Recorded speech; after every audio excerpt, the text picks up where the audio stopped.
রাস্তার মাঝখানে টাকা হারাবার কোনো সুযোগ নেই।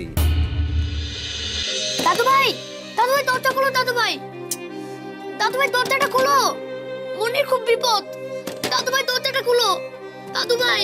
মানুষ ঠিকই বলে, যার হয় না 9 তার হয় না 90। দাদু ভাই দরজাটা খোলো। আপনার বয়স বেড়েছে কিন্তু মানুষ হলো না। বাচ্চা একটা ছেলেকে কেউ এভাবে তালা বন্ধ করে রাখে? দাদু ভাই আমি খালি যাবো আর আসবো। দাদু ভাই দরজাটা খোলো প্লিজ। আয়ান, দাদু ভাই একটু শান্ত হও। দাদু ভাই, দাদু দরজাটা একটু খুলে দাও না। আমি কিভাবে খুলবো বলো? তোমার দাদু ভাই তো দরজায় তালা দিয়ে গেছে। উফ, আমার দাদু ভাইটা এমন কেন? আমার দাদু ভাইটা অনেক পচা।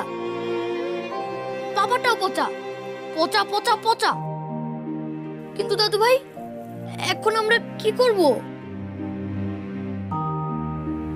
দাঁড়াও, দেখছি। তুমি কোনো চিন্তা করো না, ব্যবস্থা আমি একটা করবই। দাদু ভাই, তুমি কোনো চিন্তা করো না, আমি এক্ষুনি আসছি, তুমি অপেক্ষা করো।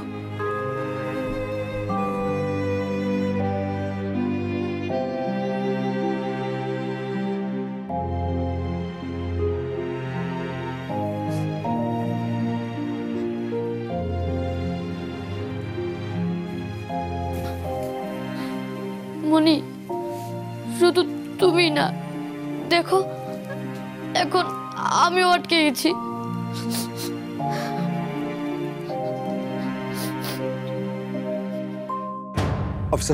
অফিসার এটা ভুল হচ্ছে অফিসার। আমার স্ত্রী নির্দোষ। তোমার যোগ্য আমি নই সাদিক।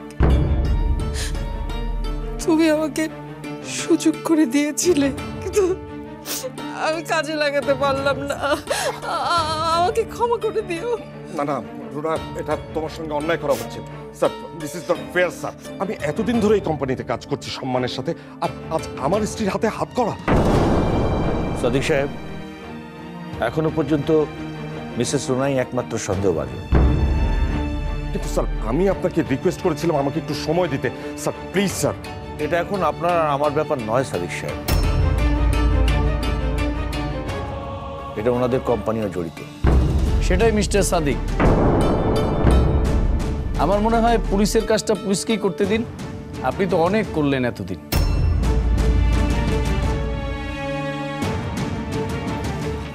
স্যার, আমি তাহলে এখন আসি। দোষী যেহেতু এখানে আছেই। এক্সকিউজ মি, প্রমাণ হবার আগে কাউকে দোষী বলা যায় না। ও সরি অফিসার, আমি আসলে বলতে চাইছিলাম, যত তাড়াতাড়ি পারেন বিষয়টা তাহলে সুরাহ করে ফেলুন। হ্যাঁ, আসি।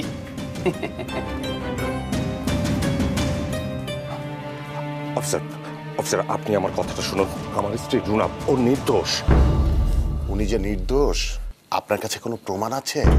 প্রমাণ এখন নেই, কিন্তু অফিসার। সাদিক তুমি শান্ত হও।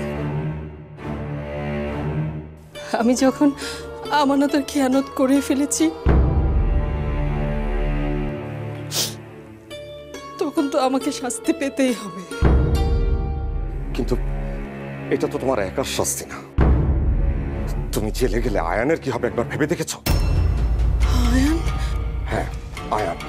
তুমি জেলে গেলে আয়ান কি ভাববে?